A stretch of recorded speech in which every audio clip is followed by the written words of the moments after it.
رب تعالی نے قرآن مجید فرقان حمید میں اہل ایمان کی کامیابی کے حوالے سے فرمایا کہ ان میں سے کامیاب وہ ہیں جنہوں نے اپنے آپ کو پاک کر لیا۔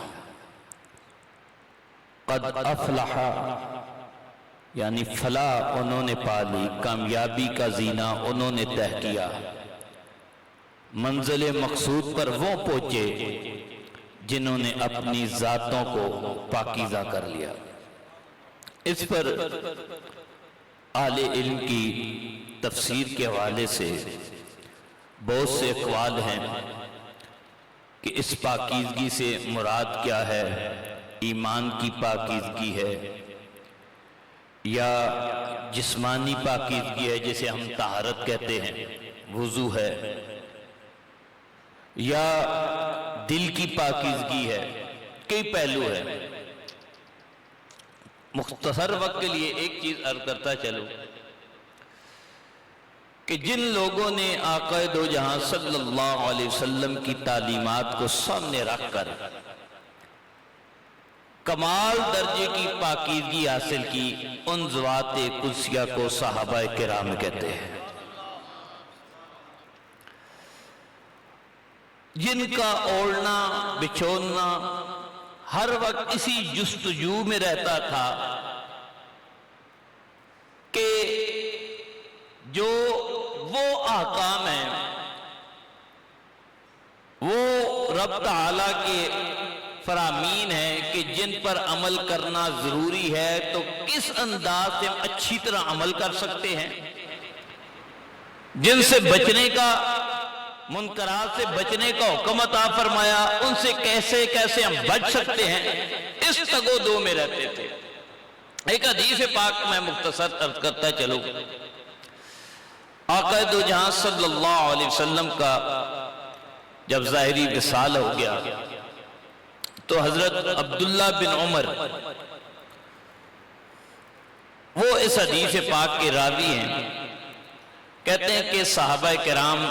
کی مجلس آپ کے وصال کی کچھ عرصہ بعد بیٹھے تھے تو یہ ذکر کر رہے تھے کہ اعظم الکبائر کیا ہے، یعنی گناہوں میں سے، کبیرہ گناہوں میں سے سب سے بڑا کبیرہ کون سا ہے۔ بہت سے ایسے گناہ ہیں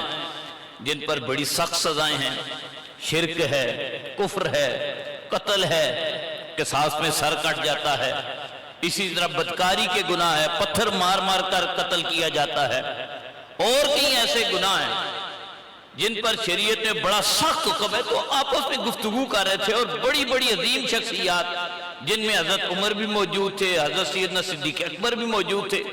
کہتے ہیں وہ گفتگو کرتے رہے، اپنی اپنی آراء دیتے رہے کہ تم کس گناہ کو سب سے خطرناک سمجھتے ہو۔ ویسے تو علماء نے بیان کیا ہے کہ سب سے بڑا جو کبیرہ ہے وہ شرک ہے، لیکن کون سا ایسا گناہ ہے جو بعض ایسے ہوتے ہیں کہ انسان انہیں ہلکا لیتا ہے، ہمارے ذہن میں وہ کم ہے لیکن خطرناک وہ بہت زیادہ ہے۔ تو آپس میں گفتگو ہوتی رہی، کہتے رہے، لیکن کسی ایک نتیجہ پر نہیں پہنچے، یعنی کسی ایک پر اتفاق نہیں ہو سکا۔ تو انہوں نے کہتے ہیں، مجھ سے کہا کہ جاؤ عبداللہ بن عمر جو ہیں، حضرت عمر بن عاص رضی اللہ تعالیٰ عنہ کے جو صاحبزادے ہیں، بڑے عظیم محدث ہیں، ان کے پاس جاؤ، ان سے پوچھو ان کی رائے کیا ہے۔ حالانکہ کہاں حضرت ابو بکر، کہاں حضرت عمر جیسی جلیل القدر شخصیات جو علم کے، عمل کے پہاڑ ہیں، اور ان کی لیول سے تو حضرت عبداللہ بن عمر کا درجہ بہت کم ہے، لیکن یہ بھی صحابہ کو پتا تھا کہ حضرت عبداللہ بن عمر کی ایک عادت یہ تھی کہ یہ رسول اللہ کے دور میں ہی رسول اللہ کی حدیث لکھا کرتے تھے۔ ان کا جاؤ عبداللہ بن عمر سے پوچھ کر آؤ ان کی رائے کیا ہے۔ وہ گئے، اب کہاں بڑے بڑے جرائم، انہوں نے کہا جو سب سے بڑا کبیرہ ہے نا، اعظم الکبائر، وہ شرب خمر ہے، یعنی شراب پینا ہے۔ واپس پیغام لے جی، وہ تو کہتے ہیں ان کی تو رائے ہی اور ہے، نہ انہوں نے شرک کا کہا، نہ اس جرم کا نام لیا جس پر رجم کیا جاتا ہے، نہ اس جرم کا نام لیا جس پر قصاص۔ وہ تو کہتے ہیں کہ یہ شراب پینا جو ہے یہ سب سے بڑا جرم ہے۔ یہ کیسے کہہ دیا انہوں نے؟ کہا چلو ان کے پاس چلتے ہیں، جا کر پوچھتے ہیں یہ جو ان کی رائے یہ کیوں ہے؟ حالانکہ شراب پینا جرم ضرور ہے لیکن اس کی سزا ان دوسرے جرائم سے کم ہے، تو انہوں نے یہ کیوں کہا؟ سارے وہاں چلے گئے، جا کر پوچھا آپ نے یہ جو جملہ کہا اس کی وجہ کیا ہے؟ ان کا میں نے رسول اللہ صلی اللہ علیہ وسلم سے سنا۔ آپ فرماتے ہیں بنی اسرائیل کا ایک بادشاہ تھا، ان کے بادشاہوں میں سے، تو اس نے ایک بندے کو، جابر ظالم ہوتے ہیں، اس پر زبردستی اسے کہا ٹھیک ہے تم کسی ایک جرم کا عمل کر لو تو پھر تمہاری میں جان بخش دوں گا۔ اسے اختیار کیا دیا؟ کہا یا تو یہ کر لو،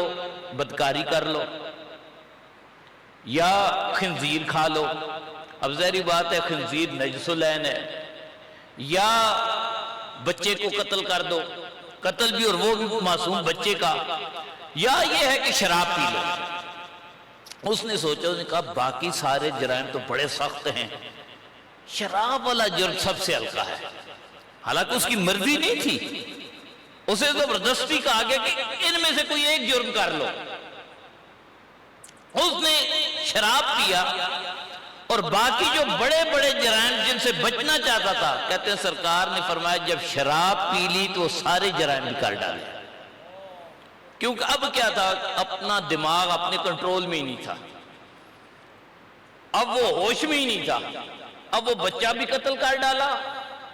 بدکاری کا جرم بھی کر دیا اور وہاں خنزیر بھی کھا لیا۔ وہ سارے جن سے بچنا چاہتا تھا، تو اس کے کہا میں یہ کہتا ہوں سب سے بڑا جو گناہ ہے، جو جرم ہے، وہ شرب خمر ہے۔ اسی لیے اسے ام الخبائث بھی کہا جاتا ہے کہ ساری خباثتیں اس کی وجہ سے ہو جاتی ہیں۔ تو پھر فرمایا سرکار دو عالم صلی اللہ علیہ وسلم نے فرمایا تھا کہ یہ شراب جو ہے نا، جو شخص پیتا ہے 40 دن تک ایمان اس سے دور ہو جاتا ہے، اور اگر کسی کے مثانے میں شراب ہو تو سرکار نے فرمایا تھا وہ پھر جنت میں نہیں جاتا، اس پر جنت حرام ہو جاتی ہے۔ اگر اس حال میں فوت ہو گیا، شراب پی اور ابھی اندر ہی ہے اور دنیا سے چلا گیا، اور فرمایا کہ 40 دن کے اندر اگر موت اس کی ہوگی تو اس کو یہ سمجھے کہ میتۃ الجاہلیہ ہے، جاہلیت کی موت مر گیا ہے۔ تو اس لیے میں یہ کہتا ہوں کہ سب سے بڑا جو کبیرہ ہے وہ شرب خمر ہے۔ تو بعض کیا کہتے ہیں کہ ہم کئی جرائم کو اپنی نظر میں کم سمجھ رہے ہوتے ہیں، لیکن عند اللہ وہ کم نہیں ہوتے۔ اس لیے کوشش یہ کرنی چاہیے کہ چاہے جرم چھوٹا ہو یا بڑا ہو، ہماری نظر میں گناہ کم ہو یا زیادہ ہو، اس سے بچیں اور دعا مانگے اللہ ہر گناہ سے بچنے کی توفیق عطا فرمائے اور اپنی ذات کو پاکیزہ کرے۔ کیونکہ جب آدمی، بلکہ رسول اللہ کا فرمان ہے، مشتبہات میں بھی جب پڑ جاتا ہے، شک والی چیزوں میں پڑ جا، پتہ نہیں یہ حلال ہے یا حرام ہے، یہ بھی کنفرم نہیں، سرکار نے فرمایا جب ایسی چیزوں کے قریب بندہ جاتا ہے تو بالیقین حرام میں مبتلا ہو جاتا ہے۔ تو لہذا کوشش یہ کرنی جہاں کوئی شک والی چیز بھی آ جائے، پاکیزگی کا تقاضا کیا ہے کہ اس سے بھی دور ہو جائے، اور یہی رب نے فرمایا قد افلح من تزکا، کامیاب وہی ہیں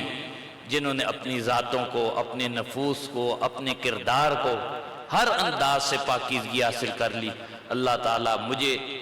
سب سے پہلے، آپ سب کو، ہم سب کو پاکیزگی حاصل کرنے کی توفیق عطا فرمائے۔